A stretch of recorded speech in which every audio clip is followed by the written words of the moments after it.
33వ అధ్యాయం.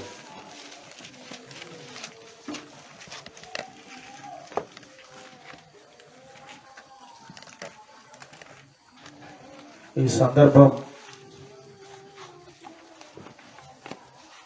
మోషే దేవునితో సీనాయి కొండ మీద గడుపుతున్నాడు. మరి ఆయన రావడం ఆలస్యమైందని ఇశ్రాయేలీలు ఒక పోత పోసిన బంగారపు తోడను చేయించుకుని దాన్నే దేవుడని ఆరాధించడం, తినడం, త్రాగడం, గంతులు వేయడం మొదలుపెట్టారు. ఆ సమయంలో దేవుని కోపం ఇశ్రాయేలీల మీదకి దిగి వచ్చింది.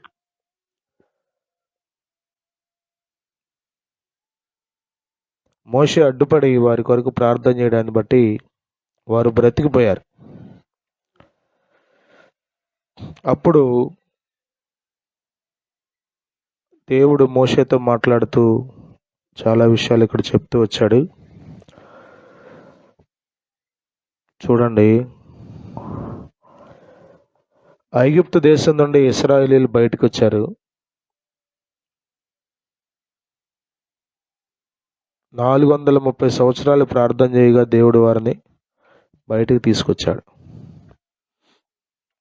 దేశం దాటి బయటకు వచ్చారు, కానీ వారి ఆలోచనలు మాత్రం ఇంకా ఐగుప్తు సంబంధమైన ఆలోచనలే ఉన్నాయి. మనం కూడా అంతే. మనం లోకంలో నుండి బయటికి రావడం ఒక ఎత్తు అయితే, మనలో నుండి లోకం పోవడం అనేది అది ఒక ఉన్నతమైన మెట్టు. అందులోకి మనం ఎదగాలి. మనలో నుండి లోకం పోవాలి. స్తోత్రం. నీళ్ళలో సముద్రంలో నీళ్ళల్లో పడవ ఉంటుంది, కానీ పడవలోనికి నీళ్లు రాకూడదు. ఒకవేళ అలా వస్తే అంతా గల్లంతే. ఐగుప్తుని విడిచిపెట్టారు ఇశ్రాయేలీలు, కానీ ఐగుప్తు ఆశలు వారిలో పోలేదు. అరణ్యయాత్రలో అనేక మార్లు వారు దేవుని మీద సణుగుతూ, దైవజనుడైన మోషే మీద సణుగుతూ చాలా బాధను కలుగజేశారు. దేవుడండి ఆశ్చర్యం ఎంత ఓర్చుకున్నాడో. ఇశ్రాయేలీల విషయంలో దేవుడు ఎంతో ఓర్చుకున్నాడు, ఎంతో సహించాడు. చూడండి, ఇక్కడ కొన్ని మాటలు ఈ పూట జ్ఞాపకం చేసుకుందాం. మోషే దేవునితో మాట్లాడుతున్నాడు, దేవుడు మోషేతో మాట్లాడుతున్నాడు. ఇది ఒక గొప్ప అనుభవం కదా. మనకున్నటువంటి గొప్ప ఆధిక్యత ఏంటంటే, ఊరికే ఏదో ఆరాధన చేసుకుందాం, పూజ చేసుకుందాం, పాటలు పాడుకుందాం అని సరిపెట్టుకోవడానికి లేదు. మనము దేవునితో మాట్లాడచ్చు, దేవుడు మనతో మాట్లాడతాడు. ఇది దేవుని పిల్లలైన క్రైస్తవులకున్న ఆధిక్యత. దేవుని స్తోత్రం. హల్లెలూయ, హల్లెలూయ. మోషేకు దేవుడిచ్చిన గొప్ప కృప. మోషే అన్ని విద్యలు కలిగిన వాడే, సకల విద్యా ప్రవీణుడే మోషే ఫరో ఇంట్లో ఉన్నప్పుడు. కానీ తర్వాత దేవుడు మోషేకు మరి అనేక విషయాలు బోధించాడు. లోకం చాలా విషయాలు నేర్పుతుంది మీకు, అవి మీకు కొంతవరకు ఉపయోగపడతాయేమో, కానీ దేవుడు నేర్పించే విషయాలు మీరు నేర్చుకుంటే అనేక విషయాల్లో మీరు ఎదగడానికి, ఆశీర్వాదకరంగా ఉండడానికి ప్రభు కృప చూపుతాడు. మోషే దేవునితో ముఖాముఖిగా మాట్లాడిన ఒక గొప్ప మనుష్యుడు. దేవుని స్తోత్రం. దేవుడు అండి మాట్లాడతాడా అంటే, మరి ఆయన సజీవుడు. ఏదో మనం ఏర్పాటు చేసుకున్న ఏర్పాటు కాదు దేవుడు అంటే. దేవుడు ఇగో దేవుడు మరి మనం ఏర్పాటు చేసుకున్న ఏర్పాటు కాదు. దేవుడు మనల్ని ఏర్పాటు చేసుకున్నాడు. దేవుడు మనలను సృజించాడు. దేవుడు మనలను కలుగు చేశాడు. మనుషులకు నోరిచ్చిన ఆయన మాట్లాడ్డా? చెప్పండి. కన్నులిచ్చిన వాడు చూడ్డా? చూస్తాడు. గమనించండి, ఇక్కడ దేవుడు మోషేతో మాట్లాడుతున్నాడు, మోషే దేవునితో మాట్లాడుతున్నాడు. బా, ఎంత గొప్ప అనుభవం! ఇలాంటి ఆత్మీయతలోనికి మనం ఎదగాలి. ఏదో మాట్లాడాలనుకుంటండి,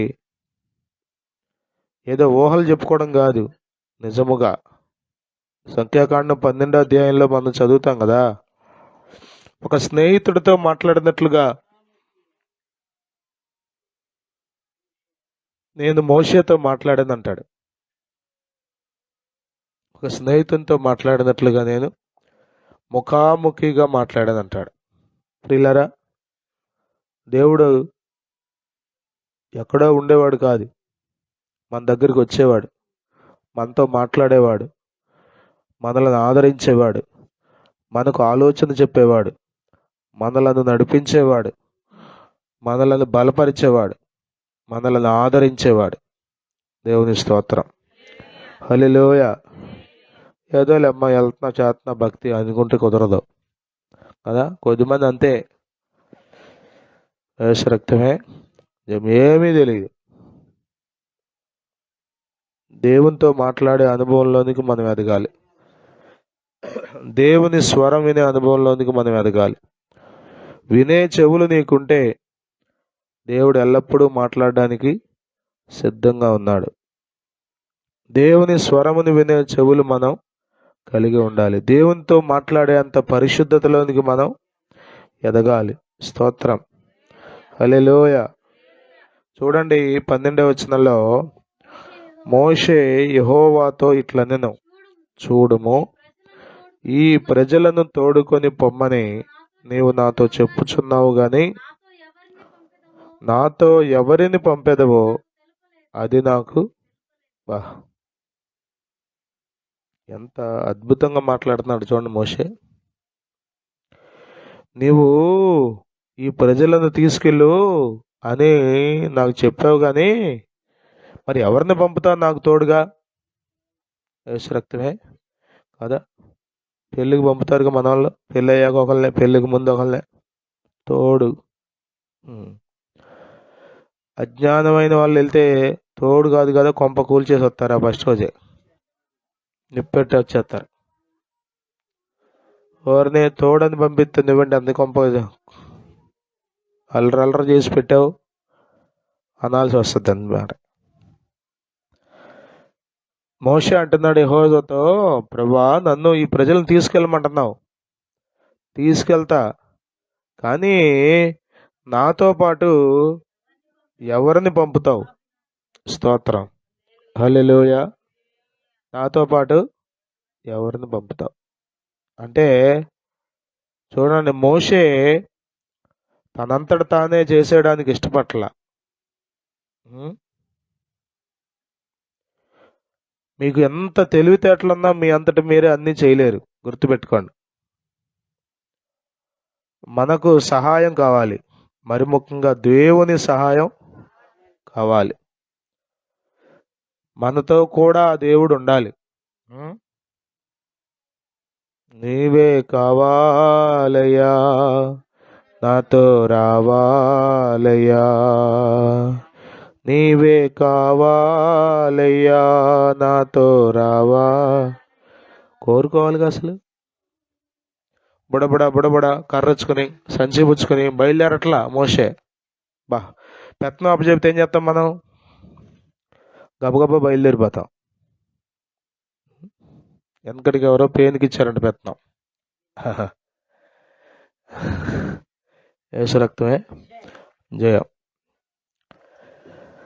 ఇప్పుడు ఇశ్రాయేలు ప్రజల్ని, లక్షల మంది ప్రజల్ని తీసుకెళ్లే పని అప్పచెప్తే ఎగిరి గంతేసి తీసుకెళ్ళాలి కదా మోషే. కానీ ఏం చేస్తున్నాడు? వింటున్నారా మీరు వాక్యం? వినండి వినండి. దేవుడిని అడుగుతున్నాడు, ప్రభా, నాతో ఎవరిని పంపుతావు అంటే అతడికి అర్థమైంది, నా అంతటా నేనే వీరిని తీసుకెళ్ళలేను. నా అంతట నేనే వీరిని నడిపించలేను.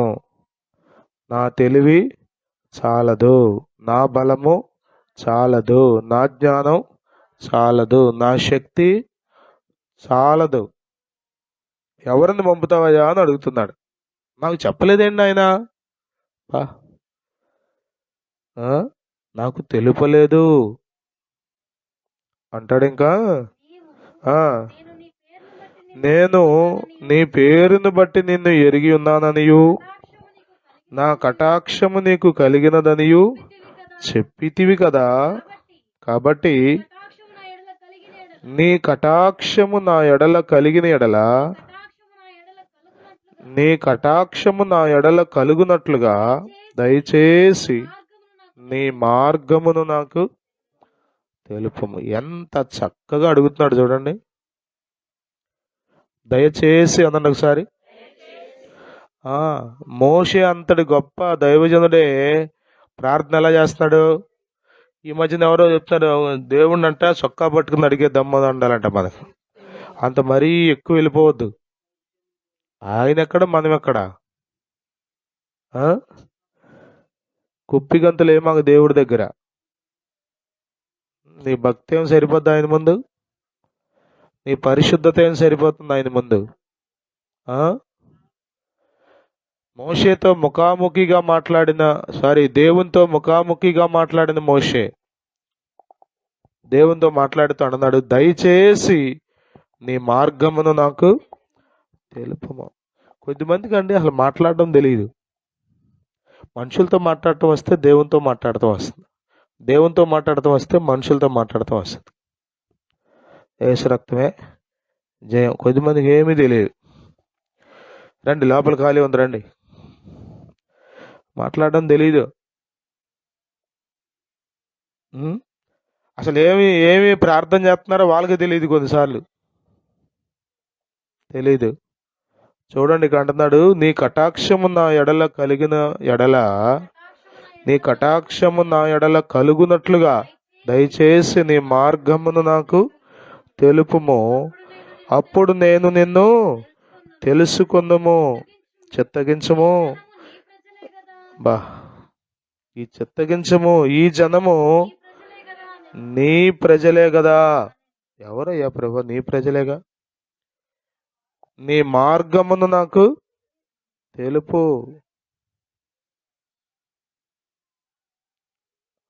అప్పుడు అంటున్నాడు, ఈ దేవుడు అంటున్నాడు మోషేతో, అందుకు ఆయన నా సన్నిధి నీకు తోడుగా వచ్చును. ఆ మాట అండర్లైన్ చేసుకోండి. నా సన్నిధి నీకు తోడుగా వచ్చును. గనుడా నీ దివ్య సన్నిధి నన్ను ఆదుకొనే నా పెన్నిధి.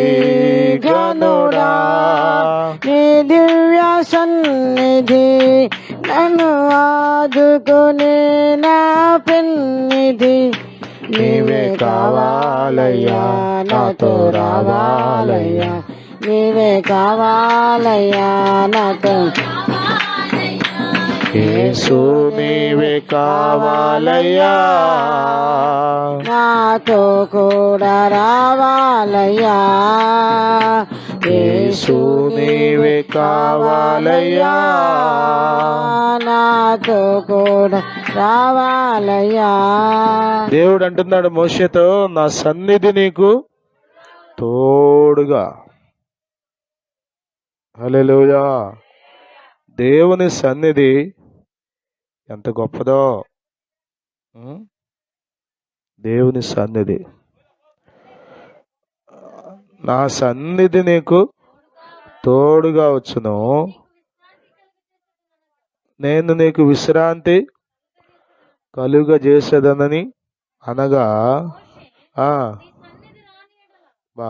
నీ సన్నిధి రాని ఎడల ఎక్కడ నుండి మమ్మను వస్తుందయ్యా అని అంటున్నాడు దేవుడు. కానీ ఇంకా అడుగుతున్నాడు, నీ సన్నిధి రాకపోతే మేము వెళ్ళలేం, మేము బయలుదేరలేం ప్రభా, మా వల్ల కాదయ్యా. మీరు గమనిస్తే ఇశ్రాయేలీలను దేవుడేం విడిచిపెట్టలా. ఐగుప్తు దేశం నుండి బయటికి రప్పించాడు.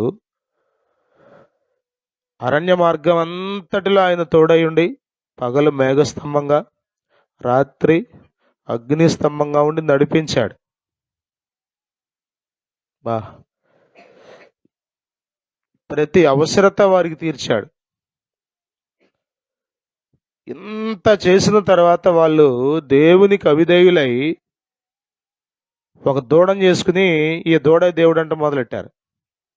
కారణం ఏంటంటే దేవుడు మోషే ఇద్దరు సీనాయి కొండ మీద గడుపుతున్నారు. అది ఎరుగక కొండ క్రింద వెళ్ళేమో గంతులేస్తున్నారు. దేవుని కోపం వచ్చింది కదా, ఇప్పుడు దేవుడు విడిచిపెట్టేస్తాడేమోనని భయం మోషేకి. ఇప్పుడు దాకా నడిపించావు కదా ఆయన, ఇప్పుడు దాకా తోడుగా ఉన్నావు ప్రభా, ఇప్పుడు దాకా సహాయం చేసావు నాయన, ఇప్పటి వరకు అన్ని నువ్వై ఉండి మార్గం చూపావు కదా ప్రభా, ఇప్పుడు కాని పని చేశారు, దుర్మార్గంగా ప్రవర్తించారు, అవిధేయతను పోగు చేసుకున్నారు, శాపాన్ని మూటగట్టుకున్నారు. అయినా వారి మీద నీ కటాక్షం చూపయ్యా. స్తోత్రం. హల్లెలూయా, హల్లెలూయా. మనము ఆరాధించే దేవుడు కటాక్షము కలిగిన వాడు. స్తోత్రం. కోపించుచునే వాత్సల్యమును చూపేవాడు. ఇశ్రాయేలీల విషయంలో ఎంత కటాక్షం చూపాడో. దేవుని ప్రజలరా, దేవుని జనాంగమా, దేవుడు మన ఎడల కటాక్షము కలిగి ఉన్నాడు.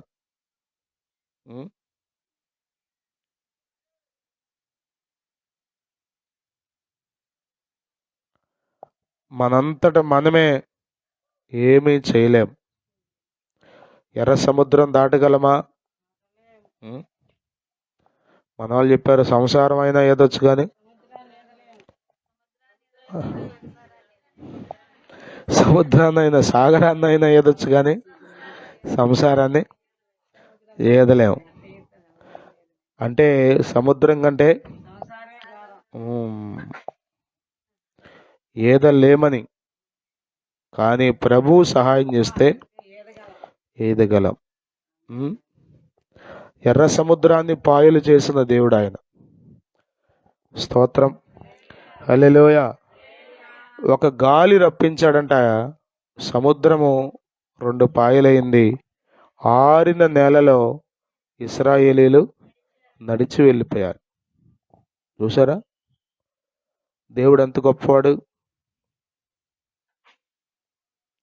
దేవుడు అంటే ఏమనుకున్నావు? మా దేవుడిని అంటావేంటి, మా దేవుడిని అంటావంటే అని కొద్దిమంది దేవుడిని వెనకాల వేసుకొస్తున్నారు. నువ్వేమో దేవుడిని ఏమి మోయవసరలా, నువ్వేమీ దేవుణ్ణి కాపాడవసరలా. దేవుణ్ణి నువ్వు కాపాడేది ఏంటి? కొద్దిమంది ఊరుకోరు. యేసుబాబు అండి, యేసుబాబుని అంటున్నాడండి, ఊరుకోందండి. నేను యేసుబాబు నువ్వు అంటే నువ్వు ఊరుకునేది ఏంటి? యేసు రక్తమే జయం. జీవము గల దేవుడు ఆయన, సైన్యములకు అధిపతి ఆయన, సర్వశక్తిమంతుడు ఆయన, సర్వోన్నతుడైన దేవుడు ఆయన, సమస్తమును నోటి మాటతో కలుగజేసిన సర్వశక్తిమంతుడు ఆయన.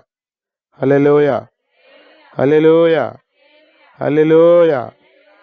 అందుకని మరి భయంకరమైన పాపాన్ని చేశారు. గుర్తుపెట్టుకోండి, పాపాలన్నిటిలోనికి పెద్ద పాపం వ్యభిచారం, రహత్య, దొంగతనం, పొరుగువాన్ని ఆశించడం, ఇలా చాలా ఆజ్ఞలు ఉన్నాయి.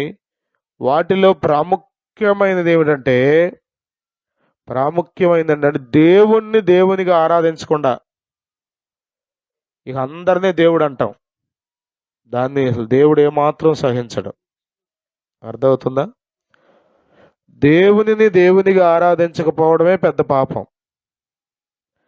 దేవునిగా ఆరాధించకుండా కనబడిన వాళ్ళందరినీ దేవుడు అంటాం. యేసు రక్తమే జయం. అది పెద్ద పాపం. అదే చేశారు ఇశ్రాయేలీలు. అదే చేశారు. దూడం చేసుకుని వాళ్ళు చెవులు కొన్నాయి, ముక్కులు కొన్నాయి, బంగారం అంతా ఇచ్చేస్తే అహరోన్ గారు జడిసిపోయి ఒక దూడను పోత పోసి విగ్రహం చేశాడు. ఇక దాన్ని ఆరాధించడం, దాని చుట్టూ తిరిగి గంతులేయడం మొదలెట్టారు. దేవుని కోపం రగులుకుంది. ఒక్క దెబ్బతో లేపేస్తానని అందరినీ. చూసారా? సృష్టించినోడు లేపటం కష్టమా? ఇంకా అద్భుతమైన మాట ఏంటి తెలుసా? ఇదిగో వీళ్ళందరినీ సంహరిస్తా, మీ సంతానాన్ని దీవిస్తా అన్నాడు మోషేని. కానీ మోషే అన్నాడు, బాబా వద్దయ్యా, అంత పని చేయమాక నాయన, దయచేసి వీళ్ళని కాపాడయ్యా, క్షమించయ్యా. కదా, దైవజన్ అంటే ఏంటి? పాస్ట్ గారు అంటే మీ పాస్ట్ గారు గుడ్లు పట్టుకెళ్తున్నారంటగా, కోళ్ళు తినేస్తారంటే. కొద్దిమందికి ఇదే గొడవ. ఎవడు తింటాడు? దైవజనుడు అంటే దేవుని దగ్గర విజ్ఞాపన చేసేవాడు. మనుషులకి మీదకి వస్తున్న కీడును రాకుండా అడ్డుపడేవాడు. బద్దలైన సందుల్లో నిలబడేవాడు. అంతే తప్ప కొద్దిమందికి చాలా దుష్ట అభిప్రాయం ఉంది సేవకుడు అంటే. దైవజనుడు అంటే చాలు ఇక అబ్బో, ఇక తినేస్తాడండి. ఆయనకేమో 4 పొట్టలు లేవు. ఎవరు తినగలరు? ఎంత తినగలరు? మోషే విజ్ఞాపన చేశాడు, ప్రార్థన చేశాడు, దేవుని పాదాలు పట్టుకుని బ్రతిమలాడాడు. కాబట్టి ఇశ్రాయేలీయుల మీదకి దేవుని ఉగ్రత రాకుండా ఆగిపోయింది. ఇప్పుడు ఉగ్రత ఆగిపోయింది సరే, కానీ నువ్వు వదిలిపెట్టేస్తావేమో, నువ్వు వాళ్ళకి విముఖుడవై దూరంగా పెట్టేస్తావేమో వాళ్ళని. ఎంత నీచమైన కార్యం చేశారు కాబట్టి వాళ్ళంటే నీకు అసహ్యం పడుతుందేమో. అది మాత్రం రాని మాకు బాబు అని బతిమాలుకుని దేవుని సన్నిధి కోరుకున్నాడు. నీవు మాతో రాకపోతే మేము ఇక్కడ నుండి వెళ్ళాం. చదవండి అన్నమాట. మోషే అంటున్నాడు 15వ వచనంలో, నీ సన్నిధి రాని ఎడల ఇక్కడ నుండి మమ్మను తోడుకొని పోకము. నీ సన్నిధి రాని ఎడల, వసద్దయ్యా నా సన్నిధికి తోడుగా ఉంటుందని చెప్తున్నాడు దేవుడు. అయినా కానీ ఇంకా బతిమాలుకుంటున్నాడు. ఒకవేళ ఊరికే ఏది మొహమాటానికి అంటున్నాడేమో దేవుడు, ఏదో నా కన్నీరు తొడవడానికి అంటున్నాడేమో. కాదయ్యో, నువ్వు లేకపోతే నేను అసలు ఏమి చేయలేదు. ఒక్క అడుగు కూడా తీసి తెలుసా మీకు? నీ కృపలే నీ క్షణము, నీ దయలే నీ క్షణము, నేను ఊహించలేను యేసయ్యా. దేవుని కృప లేకపోతే, దేవుని సన్నిధి లేకపోతే, దేవుని సహాయం లేకపోతే ఏం చేయగలం? మనంతటా మనమే చేసేద్దాం అనుకుంటాం. మనం ఏం పర్లేదండి. పెద్దోడు కొంచెం తెలివైనోడే, ఎట్టగొట్ట లాక్కు రాగలడు. ఎవరిదే? అమ్మ నాన్న కాన్ఫిడెన్స్. కొంచెం చిన్నోడే కదక్క, అప్పుడప్పుడు మనకు వస్తుందిట. పెద్దోడు పర్లేదు కానీ చిన్నోడే, లేకపోతే పెద్దోడు కొంచెం అమాయకుడు కానీ చిన్నోడు ఎట్టగైనా తమ్మిని బిమ్మని చేసి బొమ్మని తమ్మిని చేసి ఈడ్చుకొచ్చేస్తాడండి, లాక్కొచ్చేస్తాడు. అనుకున్నావు నువ్వు? మేధావులే బొక్కబోర్లా పడ్డారు. అన్నీ తెలుసు అనుకున్న వాళ్ళే అడ్డంగా పడిపోయారు. అంతే, ఏమి లేదు. అందుకే దేవుడు మోషే దేవుడిని కోరుకున్నాడు, ప్రభువా నా సన్నిధి, నీ సన్నిధి రాని ఎడల ఎక్కడ నుండి మమ్మను. అర్థమవుతుందా? మనము దేవుని సన్నిధిని కోరుకోవాలి, మనము దేవునిని కోరుకోవాలి, దేవుని సహాయాన్ని కోరుకుంటే దేవుడు చేస్తాడండి. అసలు కొద్దిమందికి అది లేదు, ఏమీ లేదు, ఏమీ లేదు.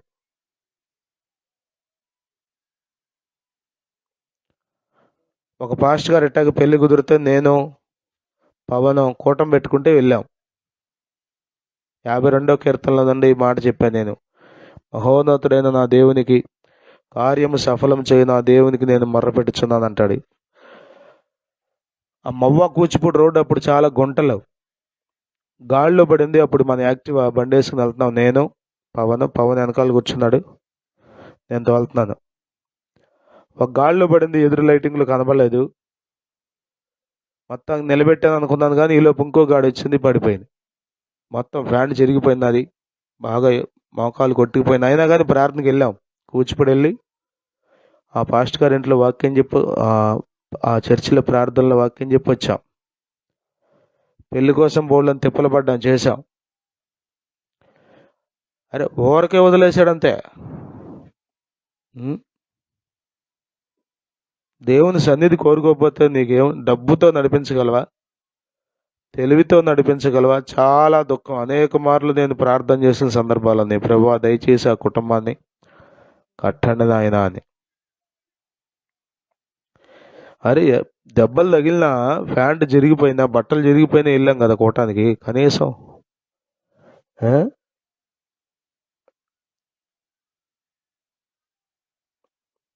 దేవుణ్ణి కోరుకోకపోతే ఏం చేయగలవు నువ్వు? నీకు ఎన్ని వాక్యాలన్నా తెలవచ్చు, రెఫరెన్సులు 100 రావచ్చు. రెఫరెన్సులు కాదు కావాల్సింది, దేవునితో అడుగులేయటం రావాలి నీకు. స్తోత్రం, హల్లెలూయా. దేవుని సహాయాన్ని నీవు కోరుకోవాలి.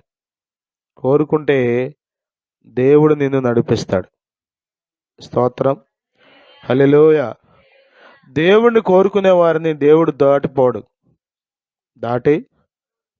ఆదికాండం 18వ అధ్యాయంలో అబ్రహాము మమ్రే దగ్గర ఉన్న సింధూరు వనంలో గుడారంలో ఉన్నాడు. 3 మనుషులుగా వచ్చారు, దేవుని దూతలు. దేవుడే అక్కడ, నీ కటాక్షము నా మీద ఉన్న ఎడల నీ దాసుని దాటిపోవద్దు అంటాడు.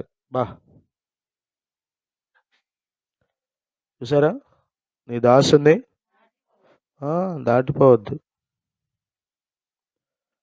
అని వారిని లోపలికి ఆహ్వానించాడు. కొంచెం మంచినీళ్ళు ఇస్తా అన్నాడు, కాలు కడుక్కోండి అన్నాడు. లోపలికి వచ్చాక భోజనం సిద్ధపరిచాడు. ఎవరిని కోరుకున్నాడు? దేవుణ్ణి. స్తోత్రం. కొద్దిమంది అందరినీ తెచ్చి ఇంట్లో పెట్టుకుంటారు, దేవుణ్ణి తప్ప. యేసు రక్తమే అన్నీ. అదిగో దిష్టి యంత్రం అంట, క్రైస్తవులు కూడా పెడుతున్నారు ఈ మధ్యన. అదేదో వాక్యం పెడుతున్నారు. అన్నీ ఉంటాయి దేవుడు ఉండడం. కలబంద చెట్టు తిరగేసి పెడతారు. యేసు రక్తమే జయం. దేవుడు ఉండాలి.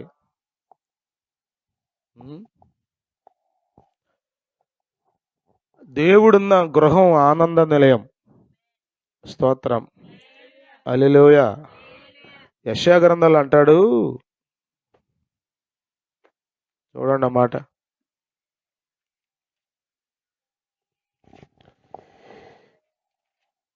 హల్లెలూయా. స్తుతి స్తుతి స్తుతి స్తుతి.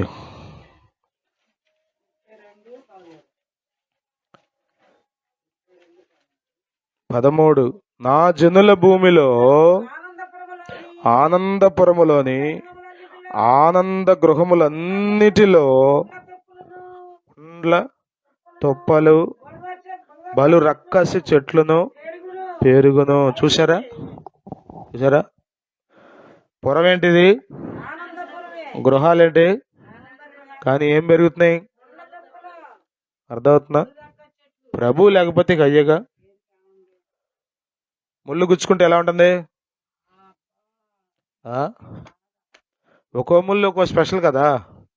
ఈత ముళ్ళు ఒక స్పెషల్, తుమ్మ ముళ్ళు ఒక స్పెషల్ కదా. ఒక్కొక్క మాట ఒక్కొక్క ముళ్ళేగా, పొడుచుకుంటే ఇక అంతే.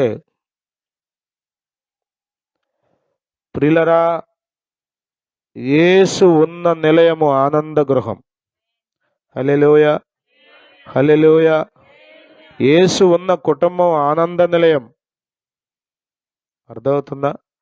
యేసు ఉన్నటువంటి వీధులు ఆనందపురాలవి. ఆమేన్, హల్లెలూయా. వరంగల్లో కరుణాపురం అని ఉంది. కరుణాపురమేనా? నువ్వెక్కడ ఉన్నావు? వరంగల్లో ఈ మధ్యన గొప్ప చర్చి కట్టారు, క్రీస్తు జ్యోతి. వరంగల్ వెళ్తే మీరు అటు వెళ్ళండి శ్రీను గారి చర్చికి, చాలా పెద్ద చర్చి, 2 గంటలన్నా పడద్దు మనం చూడటానికి. చాలా పెద్ద చర్చి కట్టారు, కరుణాపురం ఏదో ఆ పేరు అంటారు, ఆనందపురం అంట. స్తోత్రం, హల్లెలూయా. ప్రియులారా, జ్ఞాపకం చేసుకోండి, దేవుడు లేకపోతే నీకు ఆనందం ఎక్కడ ఉంటుంది? దేవుడు లేకపోతే నీకు సమాధానం ఎక్కడ ఉంటుంది?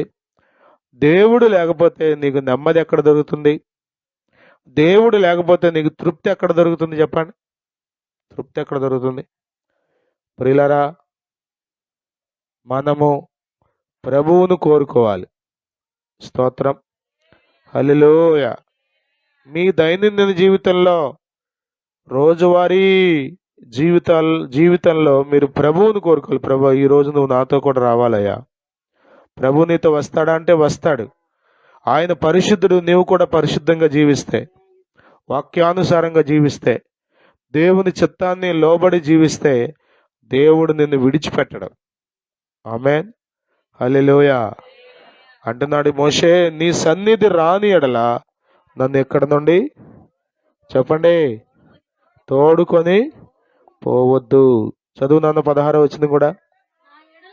నా ఎడలను, నీ ప్రజల ఎడలను నీకు కటాక్షము కలిగినదని దేని వలన తెలియబడును? నీవు మాతో వచ్చుట చేతనే కదా. అట్లు మేము, అనగా నేనును నీ ప్రజలను భూమి మీదనున్న సమస్త ప్రజలలో నుండి ప్రత్యేకింపబడదుమని ఆయనతో చెప్పాను. మనం పెద్ద చదువుకోకపోయినా ప్రజలకి తెలుస్తుంది, ఇదిగో ఈ వీడితో దేవుడు ఉన్నాడురా, ఈమెతో దేవుడు ఉన్నాడురా. ఈమె తెలివైంది కాకపోవచ్చు, అందమైంది కాకపోవచ్చు, కానీ ఈమెతో ప్రభువు ఉన్నాడు. దే విల్ రికగ్నైజ్, వారు గుర్తించగలుగుతారు. అందుకే అంటున్నాడు, ఇదిగో అన్యజనులు మేము నీ ప్రజలమని గుర్తించినట్లుగా దయచేసి నువ్వు మాతో రావాలి ప్రభా. దేవుణ్ణి కోరుకోవాలండి. అర్థమవుతుందా? ఇదిగో నా బిడ్డను ఆయన చదువుకోవడానికి వెళ్తున్నాడు, బిడ్డతో కూడా మీరు ఉండండి ప్రభా. స్తోత్రం, హల్లెలూయా. దేవునిని కోరుకుంటే దేవుడు తప్పకుండా నీతో ఉంటాడు, నీకు సహాయం చేస్తాడు, నిన్ను విడిచిపెట్టాడు ఆయన. మళ్ళా చెప్తున్నాను, ఆయన పరిశుద్ధుడు. పరిశుద్ధులతో ఆయన ఉంటాడు, నీతిమంతులతో ఆయన ఉంటాడు, నిర్దోషంగా జీవించే వారితో ప్రభు ఉంటాడు, నిష్కాపట్యంగా ప్రవర్తించే వారితో ప్రభు ఉంటాడు. కపటం, కళ్ళబొల్లి మాటలు, పైకి ఒక మాట లోపల ఒక మాట, ఇలాంటి వారితో ప్రభు ఉండలేడు. ఒకవేళ ఆయనకు ఉండాలనున్నా ఆయన పరిశుద్ధతను ప్రేమించే దేవుడు. మోషే కోరుకున్నట్లుగా మనం దేవుని కోరుకోవాలి. ప్రభా, నీవు నాతో కూడా రాయా.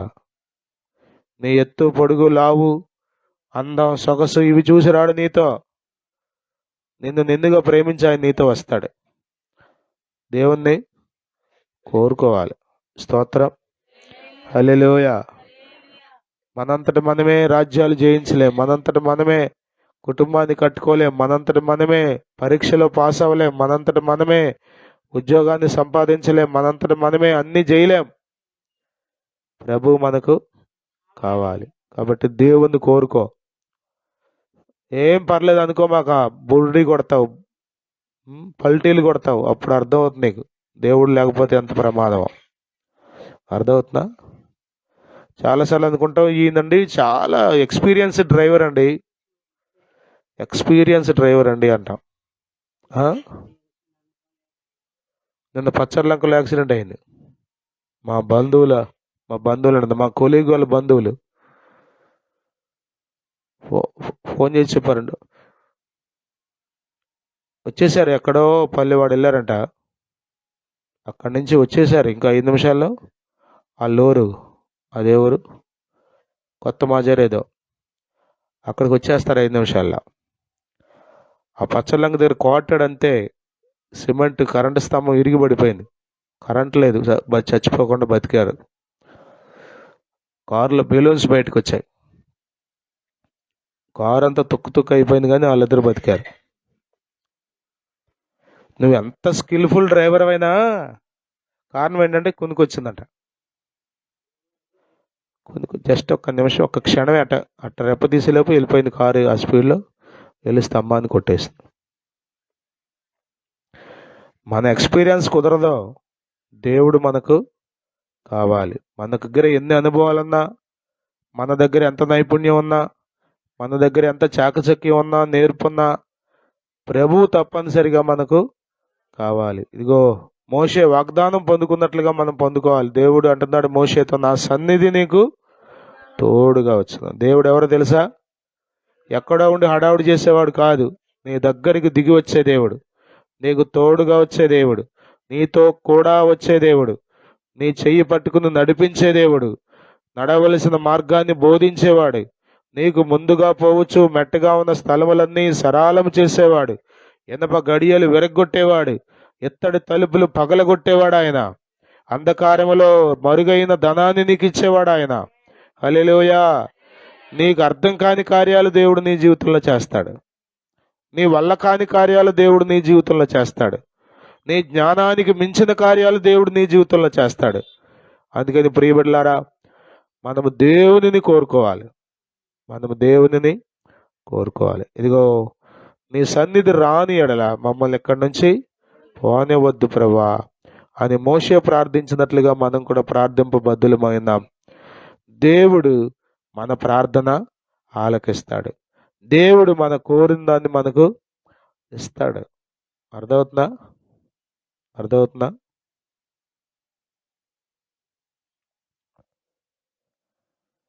ఒకరోజు రాజుగారు అడిగంటే, ఇదిగో ఈరోజు మీకు ఏం కావాలో కోరుకుంటే అది మీకు ఇచ్చేస్తా అన్నా అంట. రాజ్యంలో ఉన్న వాళ్ళందరూ ఒక్కొక్కళ్ళు వచ్చి కోరుకోమంటే కొద్దిమందికి ఎవరు ఏం కోరుకోవాలో కూడా తెలియదు. ఒక్కొక్కళ్ళు కూడా కోరుకున్నారంట. ఇదిగో బంగారం రేట్లు బాగున్నాయి, బంగారం కావాలండి అందంట. ఇంకొకటి వెండి కావాలందంట. ఇంకొకటి మీ కుర్చీ మీద కూర్చోవాలండి ఈరోజు అందంట. ఒక్కొక్కటి కోరుకున్నారంట. కానీ ఒకడుందంటే వాడు మౌనంగా అక్కడ నుంచిందంట. బాబు నువ్వేంటి వచ్చావు, ఏం కోరుకోవట్లేదంటే, అయ్యా ఒక్కరోజు మీరు మా ఇంటికి రావాలండి అందంట. ఒక్కరోజు మీరు మా ఇంటికి వచ్చి మా ఇంట్లో ఒక్కరోజు ఉండాలండి అందంట. రాజుగారు రావాలంటే ఏంటి చెప్పండి? రోడ్డు ఎలా ఉండాలి? ముఖ్యమంత్రి గారు వస్తున్నారంటే అప్పటికప్పుడు రోడ్డు వేసేస్తారుగా మనాలు. అబ్బో అసలు ఎంత బాగుంటాయి ఆ కాజు రోడ్లు అనిపిస్తుంది ఆయనకి పాపం. ఏంటి రోడ్లు బాగాలేదన్నారేంటి, కాజు రోడ్లు ఎంత బాగున్నాయి, లోపల రోడ్లు కూడా అనుకుంటాడు ఆయన. ఆయన వచ్చే ముందు వేసారని ఆయనకేం తెలుసు? రాజుగారు వస్తున్నారంటే ఇక అన్ని ఏర్పాట్లు వచ్చేస్తాయి కదా. హంసతూలిక తల్పాలు, ఇల్లంతా సర్వాంగ సుందరంగా తీర్చేశారంట. ఎవరు వస్తున్నారని అంటే అతడు ఎవరిని కోరుకున్నాడు? ఏదో కోరుకోలేదు, కానీ రాజుగారే మా ఇంట్లో ఉండాలని కోరుకున్నాడు.